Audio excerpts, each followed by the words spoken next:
Hey friends, I know that so many of you listening to this are carrying a heavy weight of pain and loss. When we start to process what's happened in our lives, we often find ourselves paralyzed by the pain and not really knowing where to go from here.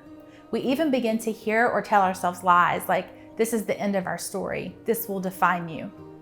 And trust me, I've been there. But with the help of others, I was able to navigate my way out of that valley. And at Nothing is Wasted, we exist to help you navigate your pain and even find purpose in that pain. So if you are new to our community and wondering where to start, or if you've been with us for some time and you're just looking to take the next step, we're hosting a free live call just for you. In it, we're going to talk about 5 steps to taking back your story, no matter what you've gone through. In this call, our founder, Davey will share more of his story, and he's going to teach you 5 critical steps you'll have to take to rewrite your own story. This call is 60 minutes long, but I promise you it will be well worth your time, because in it you will learn how to regain a sense of agency and begin thriving, not just surviving in the midst of trying circumstances. Why having more questions than answers may be an essential part of moving forward. How to get rid of the overwhelming negative emotions that tend to bog you down and get you stuck. The one keystone decision that will help you get out of your pain. How to listen to the right voices when everyone seems to have an opinion on what you should do next, and a ton more. If you are feeling weighed down or paralyzed by the pain you've experienced, you don't have to stay there. And Davey will be your guide and show you the way back to thriving. Go to nothingiswasted.com/start here to sign up for this free live call, or if you're listening on Apple Podcasts, just click the link in the show notes. We've made it extremely easy to sign up, and we're offering multiple dates and time options for you for this live call to work with your calendar. I believe this one step could be the very breakthrough you need to put you on the redemptive path God has for you. Open the browser on your phone right now and go to nothingiswasted.com/start here, or just click the link we've included in the show notes of this episode. We are in your corner, and we can't wait to connect with you soon.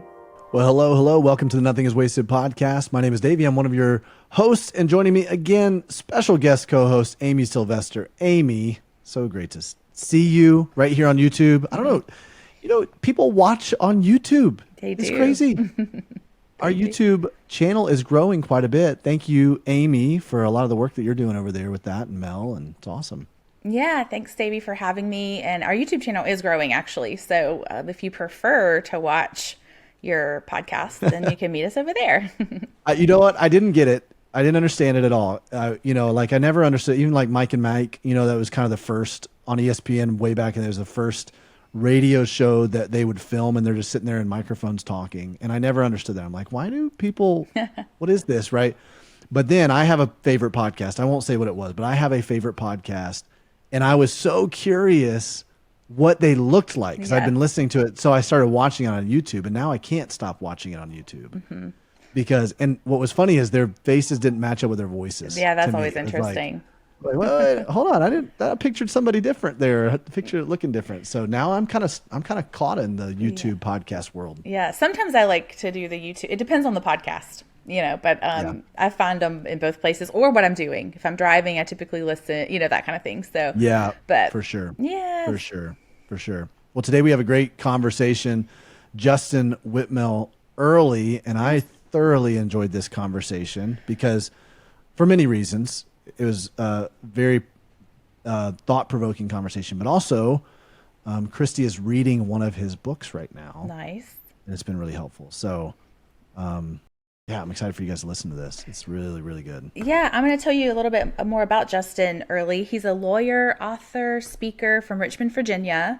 And I found this very intriguing. He spent 4 years in Shanghai, China as a missionary. So he shares a little bit about that in the conversation. And he's definitely an author on top of being a lawyer and a dad to 4 kids, 4 sons. And so his books are The Common Rule, Habits of Purpose in the Age of Distraction, very timely. Habits of the Household, which that's the one Christy's doing, right? That's right. Yeah, yep. Habits of the Household, Practicing the Story of God in Everyday Family Rhythms. And then his latest one is Made for People, Why We Drift into Loneliness and How to Fight for a Life of Friendship. This was so good. We don't talk often about loneliness, but it is such a prevalent pain point And it touches so many different pain points. I mean, so many aspects of grief also involve loneliness. When you've experienced loss, especially loss of a loved one, loss of a friend, that seat in your life is now vacant. Mm-hmm. And there is a major vacuum, a feeling of loneliness right there. I remember one of the first books that I read. It wasn't the first one, but one of the first books I read. There was probably about 5 or 6 that I consumed right immediately after Amanda's death. But one of them was Elizabeth Elliot's Path of Loneliness. Mm-hmm. I've talked about it probably ad nauseum on the podcast. Everyone who is a part of our Nothing is Wasted community should read this book. Mm-hmm. But it was so helpful because it gave me language for loneliness. And that loneliness is one of the ways that God invites us into deeper communion with him. It's something that he leverages, right? It's an emotion that he leverages to invite us into really finding our true belonging in him. But I also love the fact that we cannot disregard we can't throw out that we were made also for each other. Yes. And so that's why I love this conversation with Justin. It's a really good, very insightful one. We'd love to invite you to engage with us a little bit more at Nothing is Wasted. Maybe you're just listening to the podcast, you're just tuning in, you were referred to by a friend or a family member. We host a Zoom call called 5 Steps to Taking Back Your Story, no matter what you've gone through. It's a regular Zoom call. You can go to nothingiswasted.com/start here to find out when the next one is and register for that. There's limited space for each one of those, but we would love to invite you to that. Sometimes I teach it live, sometimes it's recorded, but either way, we want to give you some tools, resources, paradigm shifts, principles that are going to help you as you're navigating your own unique valley. And I really do believe prescriptively there are 5 steps to taking back your story. And so we'd love to share those things with you. nothingiswasted.com/start here. And in the meantime, between now and whenever that next one is, you've got to listen to this conversation with Justin Whitmel Earley. So go ahead and tune into my conversation with him right now.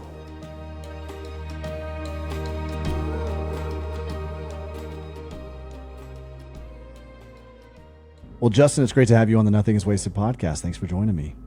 You bet. Honored to be here. Man, I'm so appreciative of this conversation that we're going to have. I dug into a little bit of your story, and this was a really, really pivotal part of my own healing journey. And I know so many people who are watching and listening to this topic that we're going to talk around. Actually, these 2 topics we're going to talk around are really important to healing journeys. Why don't you tell us a little bit first about who you are, what you do, where you're located in the world, and just a little bit about yourself, and then we'll dive into some of your story, your own journey. Yeah, just briefly, my background overview is I'm sitting here in my law office because I'm a business lawyer. That's what I do with my 9 to 5, which can become 8 to 6. But we will talk about that. I'm also a father of 4 boys, Whit, Asher, Colt, and Shepherd. They are between 11. Whit is 11, and Shepherd just turned 5. So cool. We have a pretty lively house right now. Married to my wife, Lauren, for now 16 years. She's my favorite. She's the best, great mom and a great woman. And for the past now 6 years, I've been alongside my lawyering, writing some books. I've always been someone who loved writing, but for the first time, someone decided to publish me about 5 years ago. And it's been a fun journey since. So I've got 3 books out, one on the spiritual disciplines, one on family rhythms, and now one on friendship and rhythms of friendship. Wow. That's so good. I love the concept of rhythms, this idea, because I think that sometimes people, the idea of disciplines can feel very pejorative. It's like, it has this bad stigma. And it's so important, right? I wish we could redeem that word for people because it's such a great word. But rhythms almost is softer, and yet it speaks to the same thing. And sometimes even feels more aligned with how God wired things to be, right? Yeah. So tell me a little bit about your own journey. I mean, you kind of stumbled into some of this stuff, especially writing on spiritual disciplines and rhythms of your life through some of your own pain. Tell me a little bit about that. Yeah, the pain to purpose journey is really live in my movement to writing and to disciplines, which I now see as a wonderful word. But I realize rhythms is probably the better marketing term. People are a lot more comfortable with that. I know, right? So, yeah, I see freedom within the disciplines now. But let me explain that. So it's all right. I'm gonna give you a chance to redeem that word right now because I'm right with you. Go for it. Good. Let's do it. We can work on that together. So I started my career, so to speak, right outside of college as a missionary in China. My wife and I lived there for almost 5 years, and we were missionaries in the underground church there. And I probably would have stayed there a really long time if I didn't actually feel called by the Lord to go into the vocation of business law, which is a pretty loaded statement on vocation and calling, maybe for another podcast.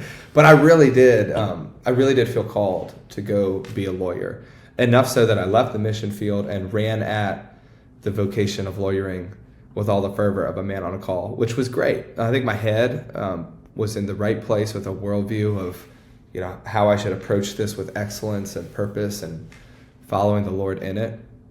But I see now that while my ideas, my head was in the right place, the architecture of my habits was exactly like everybody else in law school, which is a weird place to be. I mean, we're kind of like typical modern America, but just maybe on speed, with the amount of things we're trying to do and the amount of time we spend tethered to our phones and calendars and devices, always staying up later, waking up earlier. So I was really pushing my body, I see in retrospect, and my mind, just with the amount I was trying to accomplish. But I didn't see that as a problem because that's what we all did. Right. The problem was in my first year of lawyering, after 3 years of law school doing this, and then in my first year of lawyering, the bottom totally fell out. I totally collapsed into what I now know was anxiety and panic and insomnia. At the time, I just woke up one middle of the night and I was shaking, I was sweating. Nothing had gone wrong that day at work. Nobody was mean to me. So I couldn't figure out. I thought I was sick. I thought I'd eaten something. But after a couple nights of not being able to sleep, I end up in the emergency room where a doctor tells me, this is just classic anxiety symptoms. And I was like, he's got to be wrong. Like, this is something else. Wow. But he gave me some sleeping pills to try to, be able to fall asleep at night. And what I didn't know then, Davey, that I know now is that I respond to sleeping pills in the ways you read on the back of the bottles. No. And so on top of what I now realize was just classic anxiety and insomnia stuff, I started to have really wild mood swings, really scary, like hallucination nightmares, and then even suicidal thoughts.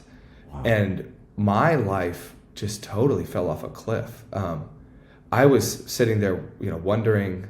I remember one night my wife asked me to put away a pile of dishes, and I took them from her and looked back and was like, I don't know where these go. And that was one of the key moments for me because I realized if I can't put away dishes in the house, I'm not going to keep my job, pay back my student debt, but much less am I going to be the father, the friend, the husband, the missionary to law and business that I really longed to be. And I entered the darkest time I have ever known. I finally got rid of the sleeping pills because I realized that those weren't helping. But just the baseline panic and anxiety, dark thoughts were really, really difficult. I struggled for the better part of a year in this state, really hobbling along. And then the story's about to get better, but something drastically changed about a year in. I had tried medication, I tried counseling, nothing was really moving the needle. And I ended up sitting at a table at a restaurant, actually just down the street from here, with two of my best friends. And I brought this journal where I'd written down a pattern of daily and weekly habits, disciplines, if you will, that my wife and I had sort of come up with as a last-ditch effort to try to keep the chaos of my life reined in. And they were little things like, I was going to turn off my phone every evening. I was going to try to actually practice a Sabbath. I was going to not look at my phone until after I'd had a quiet time. I was praying certain moments of the day, but they little things, right? That I did not think would matter at all. I was just trying to be a good boy because I had no idea how much the smallest and most ordinary patterns of our days and weeks actually do affect our soul, our emotional health, our body in the most extraordinary ways. And my life began to drastically change after that moment. Wow. And I'm sitting here 9 years later after that, having gone on to write a book about that experience and the habits that follows, called The Common Rule. But much more significant than that is I've written about spiritual disciplines in the modern world of technology and work. But the huge thing is I've now become somebody who sees that the Lord walks with you in the valley of the shadow of death. He really is with you, and he's going to use that time to bring you into his calling for you. And I think a lot of that calling for me has been to realize that habits, disciplines shape us. And most of the time we don't know what they are. I was living in the world of law school habits and disciplines. I just didn't realize that they were deforming me into the typical modern American who is overstressed, anxious, medicating. And that's how the missionary got converted. So now I live life differently because I'm not, the Lord has moved me from submitting to the 1,000 invisible habits of modern America to taking on his yoke of disciplines, which is easy and light. And yes, I think a lot about the spiritual disciplines, but now I see that's where freedom is, because that's where Jesus is. It's amazing. It's amazing. It's such a paradigm shift. It's amazing. I say amazing. I think it's masterful. I hate it, but how crafty the enemy is to try to get a word like disciplines to be so negative, to have that negative connotation, when the reality is the paradigm shift is what you just said, that his disciplines, Jesus's rule of life is his yoke is easy, his burden is light. Yes. And it's the thing that leads to freedom, right? That's right.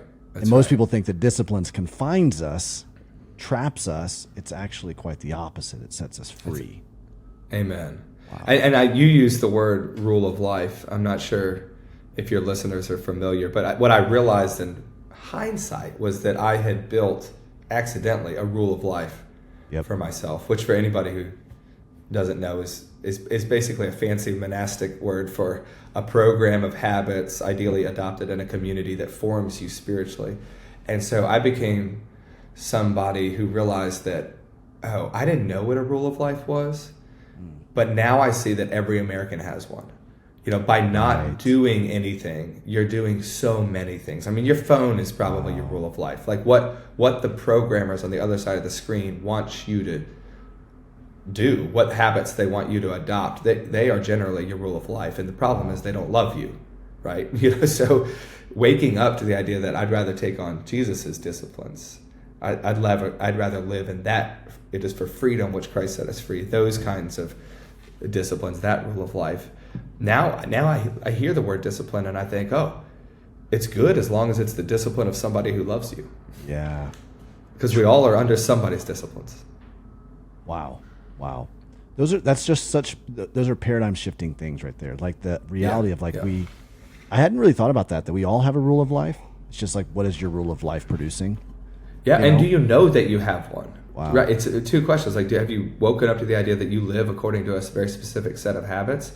And then two, who chose those for you? And do you want to have any say in them? Because you can't, neurologically, you can't escape habit. But, biblically speaking, you also can't escape formation. The idea that you're becoming somebody. So don't be conformed to the pattern of the world. Be transformed.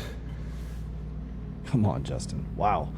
Yeah. So obviously this was your first book, right? The Common Rule. That's right. Yeah. That's right. Dove into a lot of these concepts. And I would highly encourage everybody, we're going to put a link there to make sure people can access the Common Rule. That's an incredible resource. I'm reading the Benedict option right now, which talks a lot about the monastic journey right there too. And so there's some great resources out there to talk about this rule of life if you want to dig into it more. In fact, our Pain to Purpose course, that's at the very end. My mentor called it irreducible minimums is what he called it. When you reduce life down to the minimum of what has to be the kind of the structure of your life. It's kind of like the large rocks concept. And so, so that's how we kind of introduce rule of life into that curriculum. But either way, no matter how you slice it, it's an important journey to go down as a believer, and especially someone who's emerging from places of pain. It's often crisis that causes us to wake up, like in your story, and go, wow, I got to do some things different. I got to conduct my life differently. Yes. Yeah. I think the Common Rule is in part a plea to everybody to wake up to the idea that you need a rule of life and that Jesus is the lightest yoke that you're going to find before you enter into pain. Because for me, it was the tragedy of falling apart that made me find this. And I now see that God was in that. But partly, like with my children and friends, I want to say, don't go there. Walk in this path. That's good. It's like that. That's like the Matthew 7 house that's built on a rock.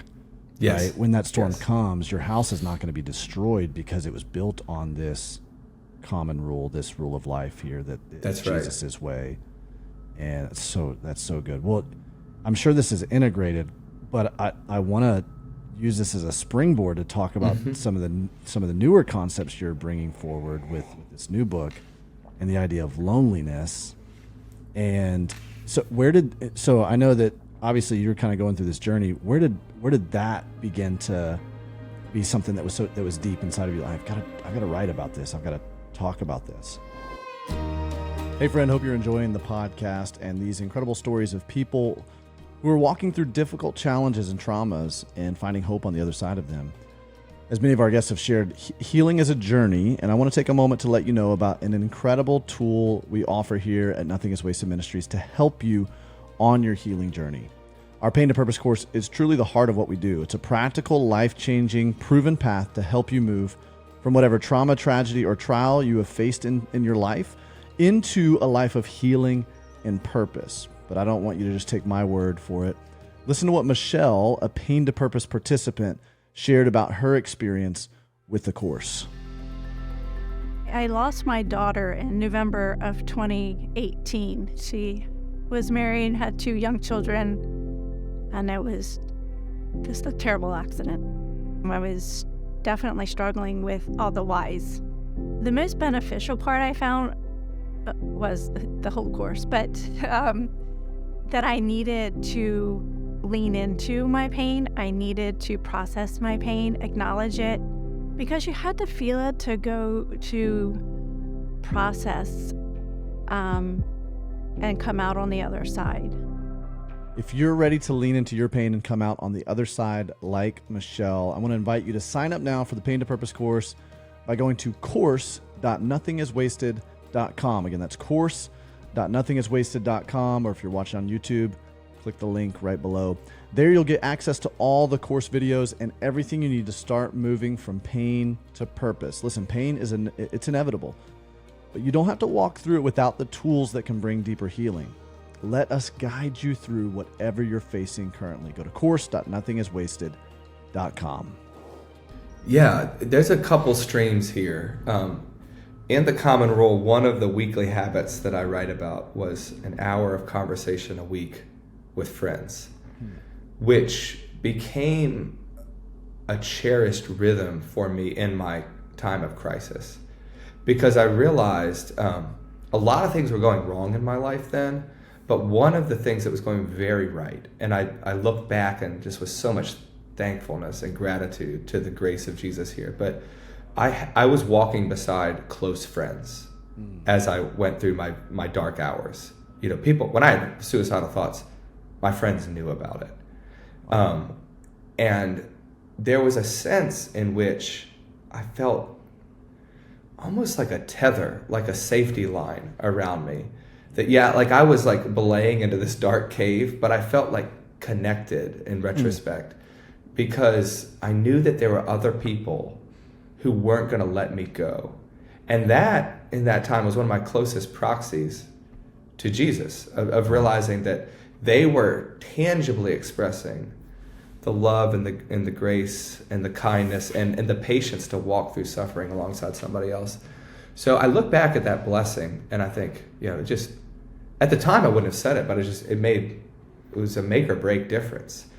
And recently, Davey, as I've just continued to write and continue to watch the world, I noticed 2 things. One, all the headlines right now, if you're paying attention, are on the epidemic of loneliness. So this is not a new idea, right? So we have a wild situation happening in America where we're dying younger because we have forgotten how to do relationship. We have basically devalued and forgotten the art of friendship, and it's physically affecting us. And that is when people get scared when it starts to manifest in the body. And so you have the Surgeon General writing about this. You have people saying we need to figure this out, which is interesting and helpful to get people's attention. Yeah. But that is the last part to show, the physical aspects, right? The first things to go are these, your mind and your heart, right? And when I look to my left and my right, not like at the statistics of modern America, but at the people around me, the people in the pews beside me, my colleagues, my neighbors, people at church, I see lives that are made or broken depending on whether you're walking along somebody else intimately. When you go through pain and tragedy or suffering, and this might be, the most extreme forms like, that you've experienced, Davey, or it might be the most mundane forms of I'm under the crush of motherhood and parenting or a new vocation, and my head's just not right. I'm just not myself. It doesn't matter if people recognize it as like, this is, this is real pain, or no, it's just, or they're all like the suffering of being a human, and it's difficult. And the thing about suffering is you need someone else to walk alongside you with it, because you were made. This is the title of my most recent book. You're made for people, and we can dive into that theology.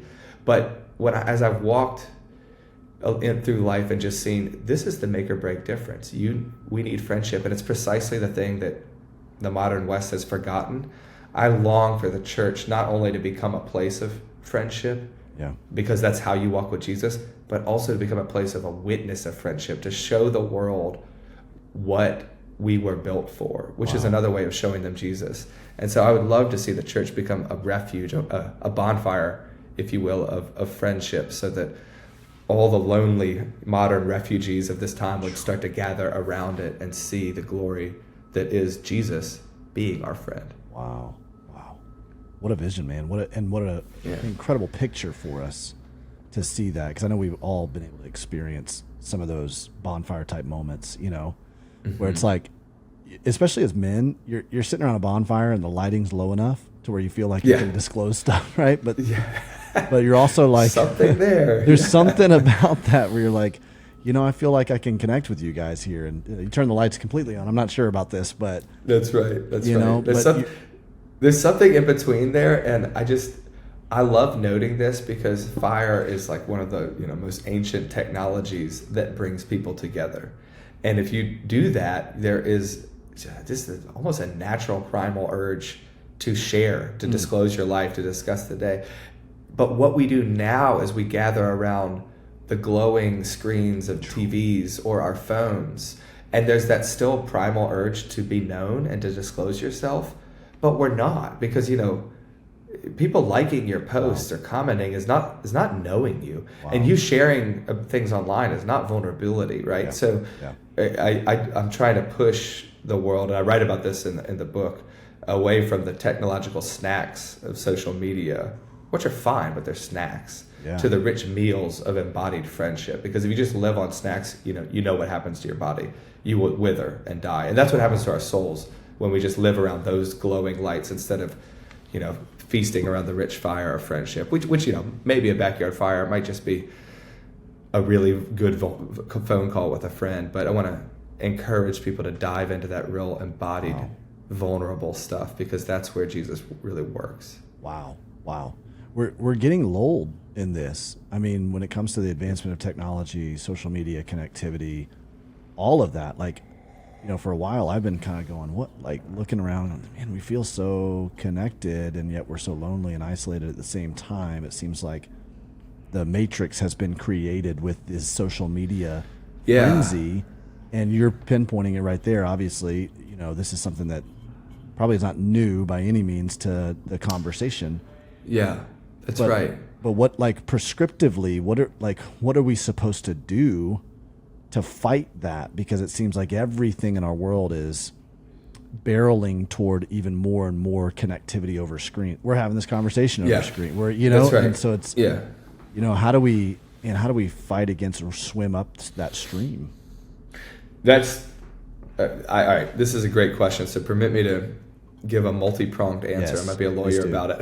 Please do. First, defining that problem is really crucial. So what's interesting about the statistics that are coming out is that loneliness is distinct from social isolation. Social isolation also has negative health and mental health impacts, but that's what you picture when you picture a hermit, like who's just away from, literally the body is alone in some apartment.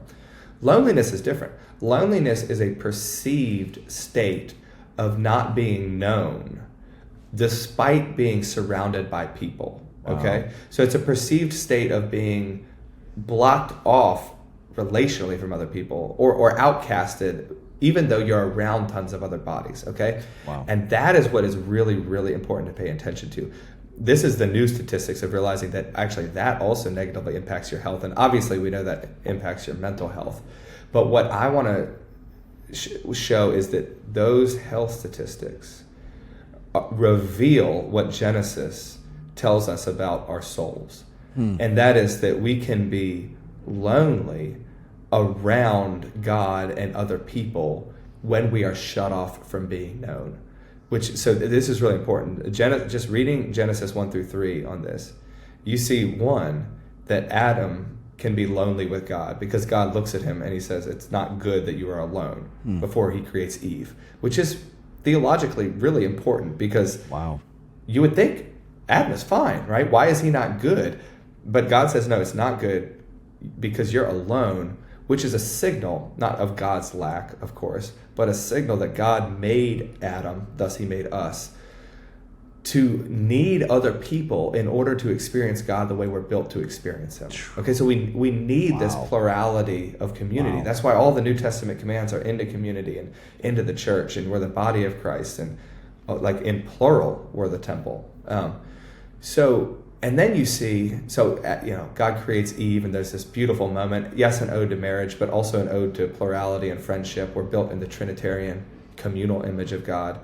But then in Genesis 3, during the fall, the end of Genesis 2 is that Adam and Eve were naked and yet unashamed, fully known and yet loved by God and each other. No shame, just love. But immediately what happens in the fall are fig leaves and bushes. Adam and Eve start hiding from each other, and they start hiding from God. They're still around them, right? They're still around each other, but they're closed off. And that is the story of the rest of history. That it is possible for us to be right up next to people, our spouses, our children, our friends, our pastors, church, whatever, and yet to be hiding behind the fig leaves of what? Secret burner accounts, secret sins, things we haven't confessed, trauma that we never told, secrets we're not admitting, sin we're hiding. And that, as the Psalms tell us, will burn our bones. But when Jesus is the one who knows all that fully, who sees through all the bushes and the fig leaves, he knows us fully, and yet he loves us anyway. It is that back to Eden signal of, no, I'm going to come in, and I know all your pain, all your difficulties, all the things you want to hide. And child, I love you despite all that. And my claim in Made for People is that what is a friend besides someone like Jesus who knows us fully and yet sticks around to love us anyway? So I'm not talking about Facebook clicks and networks of relationships. I'm talking about the vulnerable, deep friendships who see us and yet commit and love us anyway. And not only, Davey, will that completely solve the loneliness stats, but it does something much more important. It allows the church to actually be the church, for us to walk with Jesus the way we're meant to. So all the mental health struggles, all the physical struggles, all the stuff, there's no way to get through that except to do it alongside others. So the following Jesus is meant to be in plural, and that's where we really need to go. Technology matters, but I think that's a distinct question. First, it's just to see that theological need for it, to understand that friendship needs to be a spiritual word like quiet times and church. It's just something that you do because you follow Jesus. True. Wow.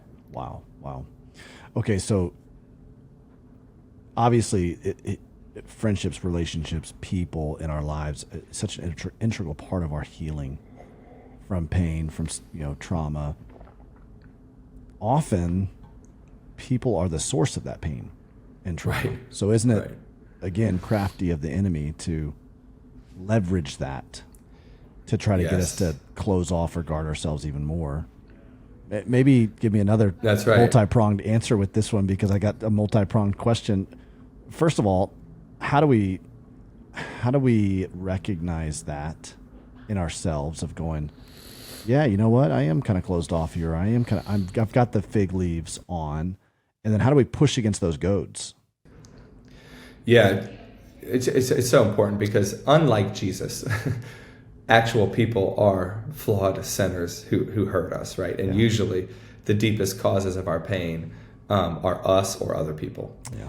And so we are understandably scared to move those fig leaves or to come out from behind the bushes, because people have hurt us, you know? Mm.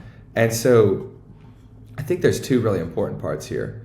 One, it's to realize that part of the Christian life is Jesus calling you to the courage of loving other flawed people just like he does, right? Wow.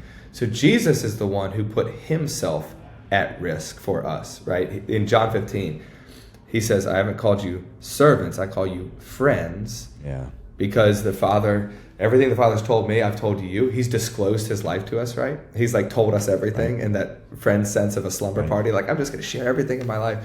But then he says, no greater love is there than this, than someone who lays down their life for a friend. And Jesus is telling his disciples and us in that moment that he's going to be vulnerable, not just in words, but in everything, because he's about to go to the cross for us.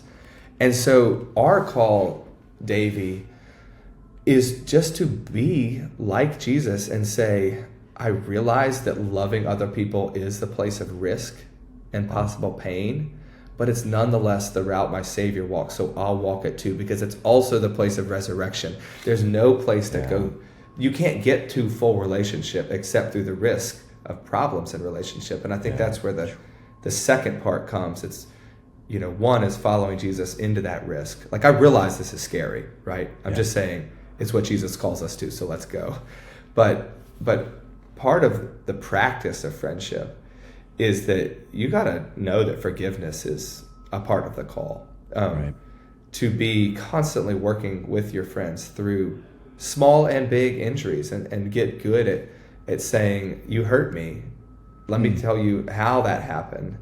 And that's not a common practice of modern friendship, to be able to talk about how you hurt each other. But it must be the practice of Christian friendship, because it's exactly what Jesus has showed us, you know, that forgiveness is possible, which means that we can treat friendship differently than the world, where, I mean, in the world, you're talking about a realm of disposable cups. Like, once there's a problem, you're throwing out that friend. Right. You're not trying to mend it. You're not trying to fix it.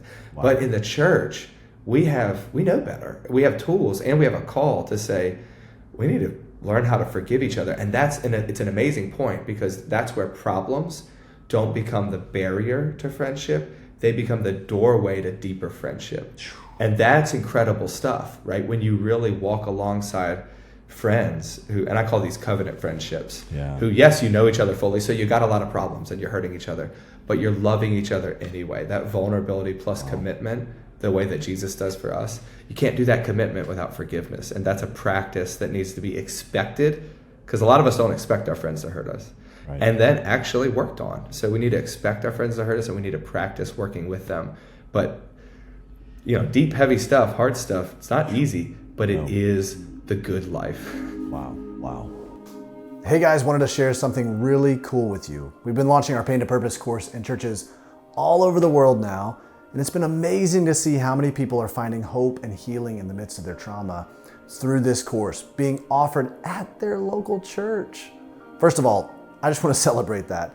We're bringing healing conversations back into the church. Secondly, I wanted to let you know how you can partner with us to get the course launched at your church. I know most of you listening may not be a pastor or a church leader, but chances are you know one. And what you may not know is how overwhelming it can be for pastors to walk with so many people through pain and trauma in their church. Now, the reality is most pastors feel ill-equipped for the task of helping navigate the difficult stories and tragedies that many of their congregants are facing. And we're passionate about helping churches feel equipped and engaging pain and trauma which ultimately leads to transformation and healing, not just for the church, but for the surrounding community. So if you're a pastor, I want to invite you to join me and our local church director, Ken Roberts, on a Zoom call that we hold twice a month just for pastors and church leaders. And if you know a pastor, which is probably most of you guys watching this, we'd love for you to get this information in their hands. This interactive Zoom call will give you the opportunity to hear from other pastors on how the Pain to Purpose course has positively impacted their churches. We'll give you the resources and tools that will lighten the load of your church staff, and we'll show you how we'd love to help you as you're helping the people within your congregation heal. Because we're passionate about the same thing that you are, people moving through their pain and stepping into mission in their local church and community. So if you're not a pastor, why not share this incredible opportunity with your pastor? Let your pastor know about this call so they can learn more about the ways Nothing is Wasted wants to partner with them in bringing hope and healing to your church. To sign up for the next Zoom call, just go to nothingiswasted.com/pastors. The link will be below this and will be on all of the podcast platforms in their show notes. There you can choose a date to join us whenever it's most convenient for you. If you're not a pastor, this link is an easy one to send to your local church leaders with a little note about how Nothing is Wasted has personally impacted your own healing journey. Now, as someone who has served as a pastor and as someone who has walked through unimaginable trauma, I know that a key part of revival within the body of Christ is going to come from how we as the church step into pain and trauma with those who are hurting. Let me help you find a clear, proven path with ready-made tools and resources for your church body. Pastors, I really feel like this Zoom call is exactly what you've been looking for in serving your church more effectively in their pain. Sign up today, nothingiswasted.com/pastors, or share that link with a pastor in your life, and let's partner with God in helping others move from pain to purpose. Man, and that's where the richness of life is. And I love that the image that you gave us there of the disposable cups, Right. I mean, that's so true. I was just sitting there thinking as you're talking, like, man, this is why we don't experience so much of the richness of these covenant type friendships, because as soon as a problem arises, whether it be in a church community, whether it be in just kind of a friendship, we end up pulling the escape plug and we're out, right? Yeah. We have so many options available to us. Right. It's almost I'm remiss to say that, like, that's where on some level, if you're living in this little small town, kind of isolated in this community where you don't have an option, you're like, I have to be here, so we got to make this thing work, and we're going to have to figure out how to love each other and care for each other. But now we're so connected. There's so many options. We can move, particularly we can escape. With technology and mobility. Yeah, we have a lot of options, and I do think it's worth noting, because some people out there if you've been hurt, you're thinking, wait, but there are some relationships that were dangerous, that were unhealthy, and I had to protect and leave. And I was like, amen, yes. And anybody who's emotionally healthy will know that you're not just vulnerable with anyone about anything all the time, right? So we're talking about wisely choosing friends who are willing to walk and act like Jesus with you. And there are other situations where it's right to leave a community or a group or a church, and there might be good reasons. So these are lines of wisdom, but at base, I'm just saying, switch the default. Our default is to do that disposable cup thing, or our default is just to say, once we had one argument, or the pastor said one thing we don't like, we're like, I'm going to find a new church. And say, no. That's not how we were made. You were not made to leap around, or let's talk about podcasts or remote church, basically being pastored by somebody out there digitally. Podcasts are wonderful, and I love being able to listen to others, pastors' sermons as an educational matter. It's great, but if you're not, but again, you're made for people. You're not made for screens. So you need to be in a body somewhere, doing the real work of regularly attending the same room with other people who are going to rub you the wrong way, and then you got to figure it out, because that's the friction of sinners, where, like marriage, right? It's that holy friction that is the cause of our sanctification, and that's where I want to push people into that realm, because technology is the world of disposable cups. I mean, all you got to do is unfollow, and you're good, Wow. But that doesn't make you holier. No. Oh man, that's so good. Wow.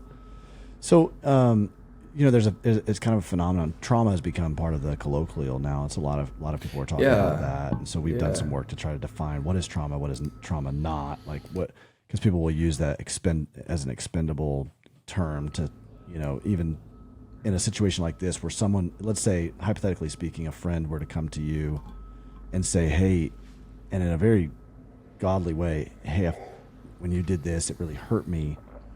There are certain, very real instances where that other person will go, oh, I don't feel safe now. Now I'm triggered because this is a hard conversation. Yeah. Rather, this is not a traumatic experience.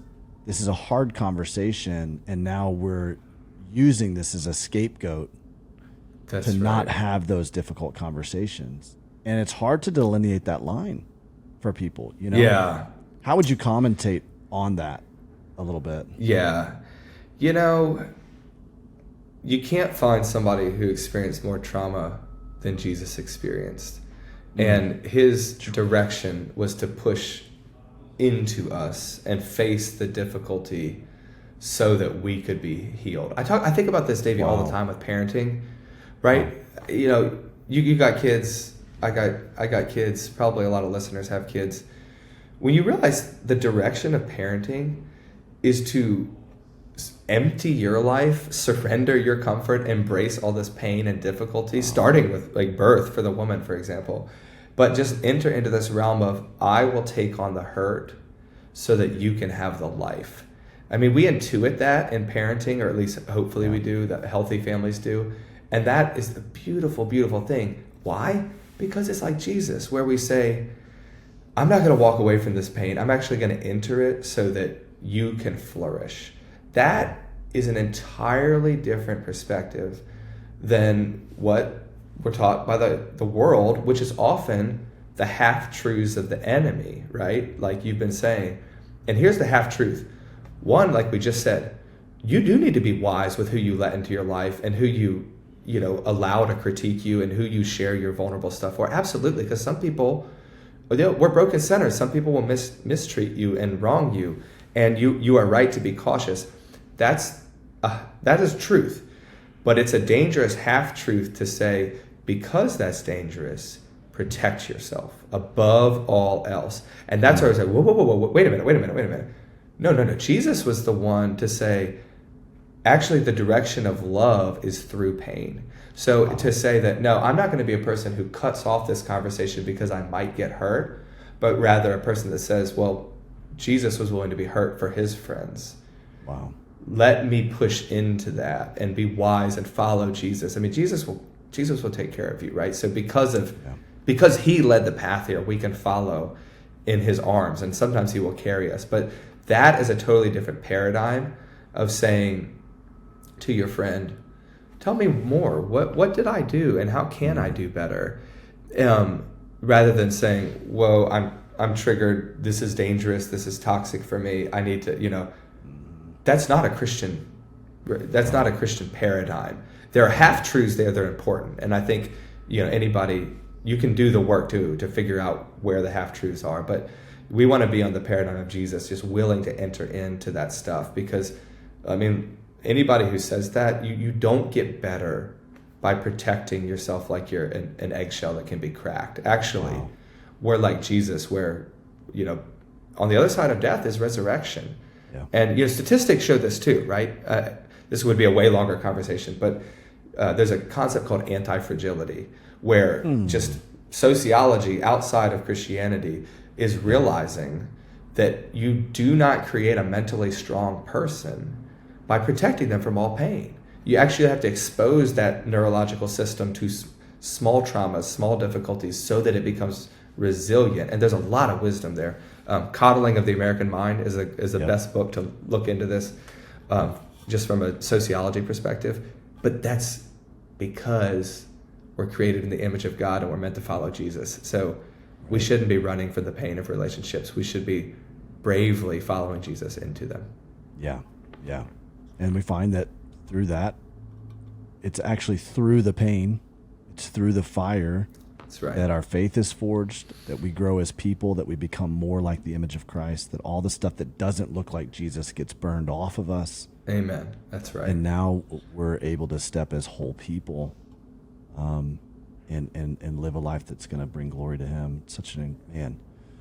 Woo, Yes. Justin, this has been awesome. Oh my gosh, man. Okay. So good. Yeah. Unexpectedly good conversation here. I really look forward to sending this to everybody because really think some important things have come out.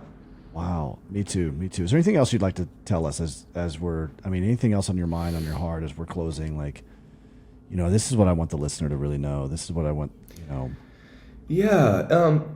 A closing thought, as you just mentioned, that's sort of walking through difficulty and suffering in order to emerge more like Christ is the best summary of what we're talking about. Because I think at the end of the day, what I want to remind the church is that if Christ is the ultimate friend of sinners and the call of the New Testament is to become more like Jesus, then becoming more like Jesus necessarily means becoming more like a friend.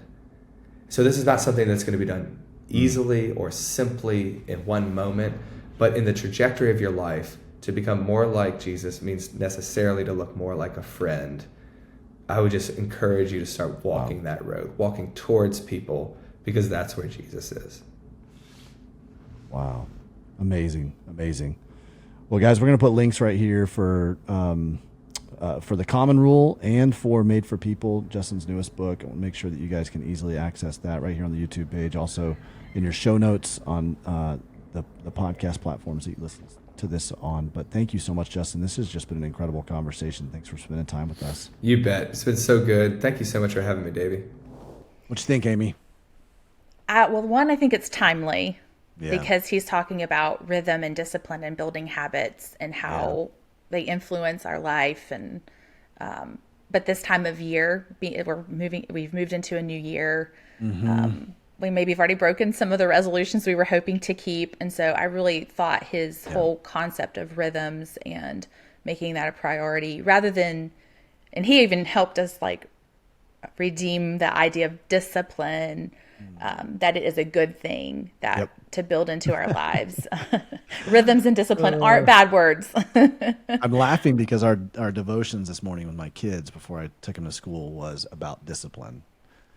And I asked them, do you know what discipline is? And they said, yeah, it's when you do something wrong and you have a consequence for it. And I was like, well, that's just one aspect of discipline. Let's talk about, that's the pejorative side of it, right? But let's talk about the positive side of it. What is discipline? Like, what does that really look like?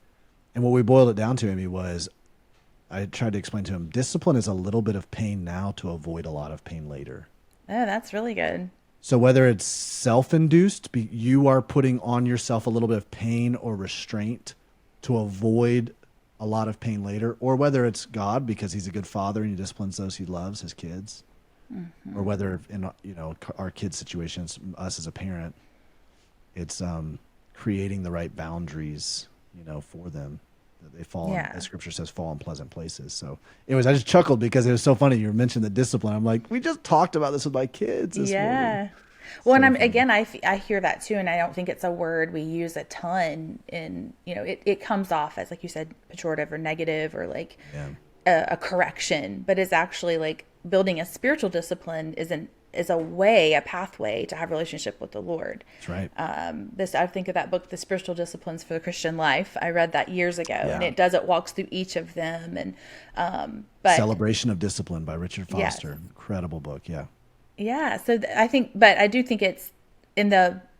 I don't know about you, for Davey, but life is so busy, and so I really like the idea of building rhythms, of patterns, a morning rhythm, and an evening rhythm that sets up who I want to become. Yeah, it's good. Because I think we all feel like we're kind of in the rat race of our schedules. Right. The obligations are demanding where we are, and kids have to get here, and this is due, or this is, work. And I don't know that anyone would say they're bored, like everyone has so much on them. So to build rhythms that are going to help us to become more like Christ and walking towards healing, I want to make that a priority for our family this year for sure. One more thing too, Davey, I'm thinking about is when he talked about that we all have rhythms. We all have a rule of life, whether we are aware of it or whether we're aware of who's giving it to us. And are we getting it from someone who loves us? I'd love to hear your thoughts on that, because that's really stuck out to me. Well, it's true. We all have a system of our life, right? And so I've heard it said before that if you don't like the outcome, what you're getting in your life, change the system. Because your system is perfectly designed to give you the outcome that you're getting. And that's true of like organizational leadership. And so it's challenging every time I think about for our organization, Amy, and I think about like, okay, if I'm getting a certain outcome, I can't be frustrated by that. But as a leader, I've got to help us change the systems to get a different outcome, right? The same thing is true for our lives personally. Well, if I don't like the outcome of what's coming, obviously there's certain things that are out of our control that we can't do anything about. However, we talk about a lot that 90% of life is how we respond to what the 10% that we couldn't control. And so there's so much that's still part of our agency. So I can put in these parts of my life, I put rhythms or systems to be able to generate a particular outcome.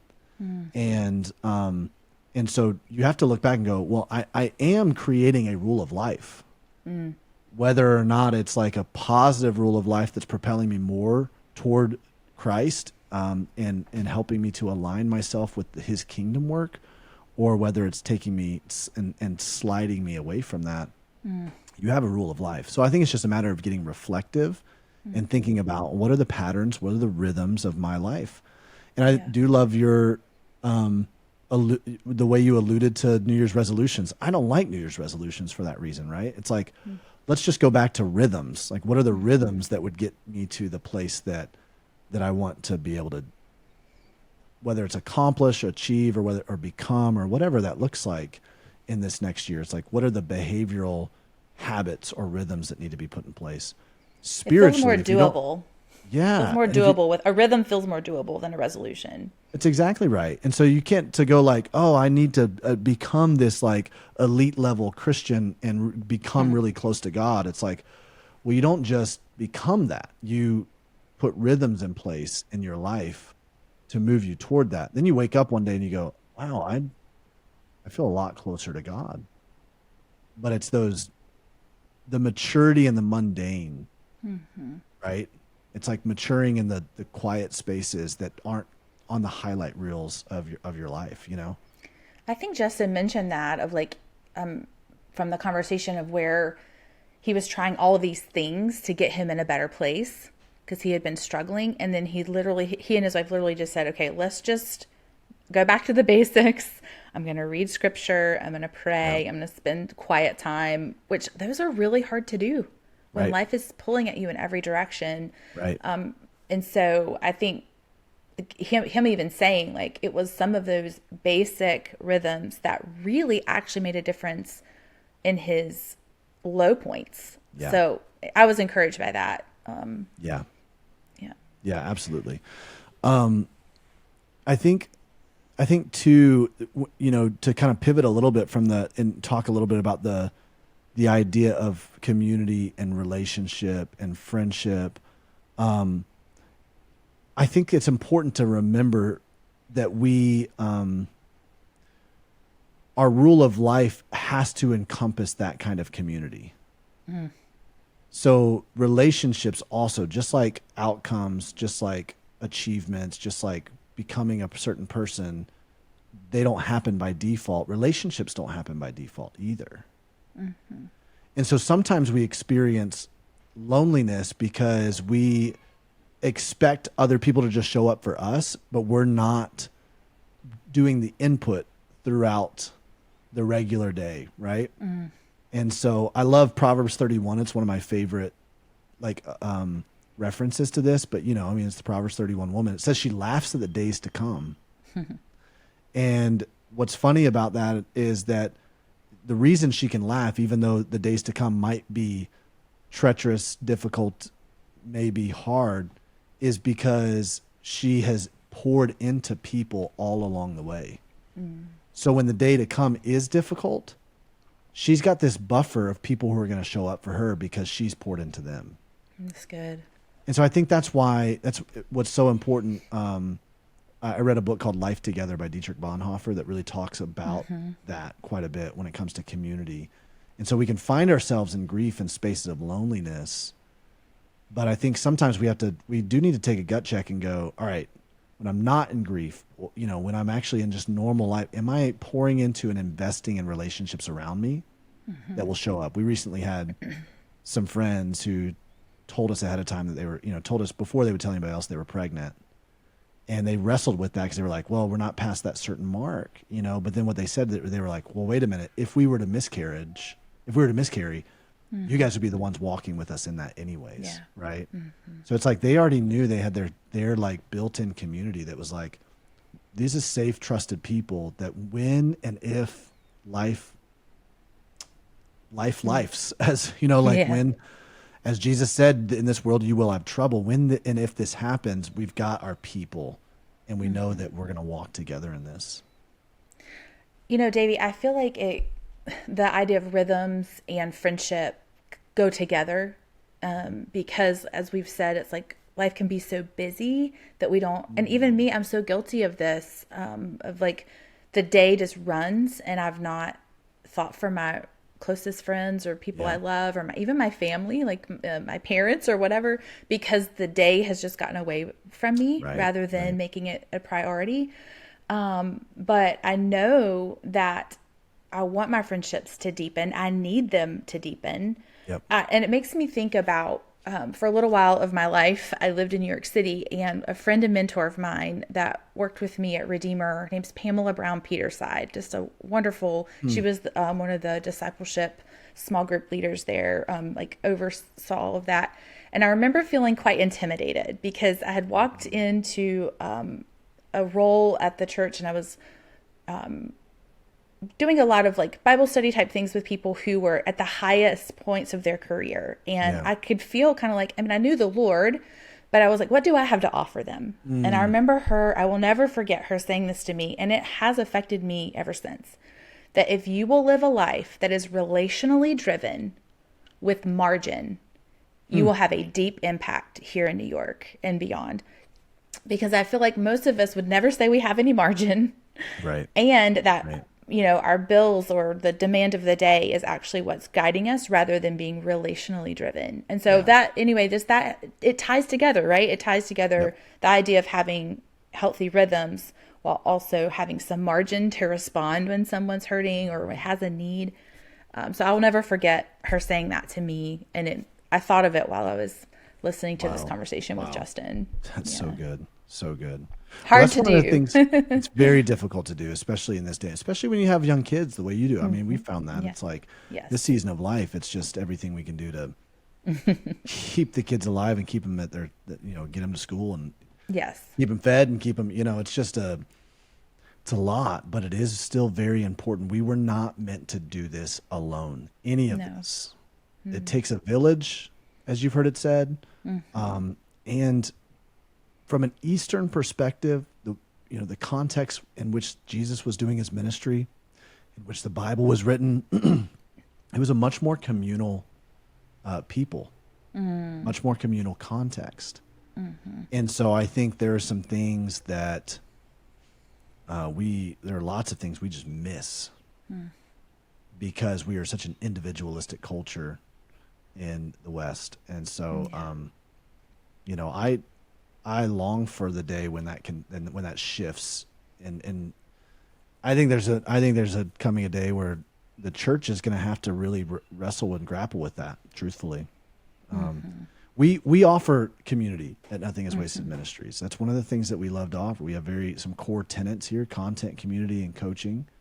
Our coaching is a level of community because it's someone that can walk with you through your valley. They know exactly what you've gone through because that's the particular valley that they've gone through as well. So we'd love to match you up with a coach if you'd be interested in that. But we also want to encourage you to jump into the community. Amy is our community director. We're continually looking to figure out how to enhance that community, to make that community a lot more, to make it robust, to make it something that you guys feel this safety and this haven with the people that you're interacting with right there. And so we want to encourage you to join the community, nothingiswasted.com/community, interact with other people there all around the globe. We're leveraging the power of technology to help you interact with people all around the globe who are going through the same thing that you're going through. And then we'd love to be a resource for you. We've got so many resources at nothingiswasted.com. You can follow us at Nothing Is Wasted Ministries on Instagram. Follow me at Davey Blackburn. Follow Aubrey at Obsamp. Follow Amy at This Wholehearted Life _. That's it. And so we want to encourage you to interact with us there. You've heard Eric give interviews. You can follow him at EM Shoemaker. And we're here as a resource as well. We'd love to interact with you on those channels. And so don't pass that up. You know, right? If you feel a stirring, you feel a nudge, you're like, I need to connect more to the community. I need to connect more to the resources Nothing Is Wasted has. We have so many available. And so we'd love to connect you with that. Make sure you like and subscribe to the podcast here on YouTube, review it over at Apple Podcasts. We would highly encourage you to do that. That really helps us to know where you're coming from, your story, be encouraged and inspired by that. And next week, we've got a really great conversation. That conversation is with Emily Jensen. Why don't you go ahead and take a listen to a little clip from Eric Shoemaker's conversation with Emily Jensen. I know you and I have talked about this in real life too, but you know, I like to garden, and as I learned more about how to help a plant grow more abundant blooms, I was like shocked to find out what you have to do is basically like cut it off when it's a seedling. Like you have to make that plant weak at a very vulnerable time in its growth in order to make it abundant in its blooming. And so, you know, they call it pinching. And so, you know, this poor seedling, you know, has just gotten 8 to 12 inches off the ground, and you come out to your garden and you're like, finally, there's some growth here. Let me get my scissors out and cut it back even further. Like, it is the worst feeling as a gardener, because you're like, I have waited a month for these things to come out of the ground, and like I've checked every day, and now I'm supposed to cut them. And I remember the first year I did it, I only cut half of them because I was like, what if this doesn't work? And, you know, I don't want to lose all my blooms. But, you know, sure enough, in the long run, the ones that I cut back grew bigger. And the ones that I let just kind of like keep going, they kind of hit a max, like an end of their life, and they did not produce as much fruit. And so I think there's, you know, some verses to that end in John of, you know, the vines that bear fruit. The vine dresser cuts back the vines that, I don't know, he comes in, right? And he's clipping the vines that are connected to him, because that will cause those vines to bear more fruit. He's pruning them. And that's really true of our lives. And I don't like it when that principle plays itself out in my life. That's not fun. Yeah. But honestly, that gives me a lot of hope when I'm facing something that I feel like is like God cutting off something in my life. And it's painful, but it's good. Oh, that is such a good metaphor and illustration. Hey friend, if you liked this episode, be sure to like and subscribe so that you can stay in the loop every time Nothing Is Wasted releases a piece of content here on this YouTube channel.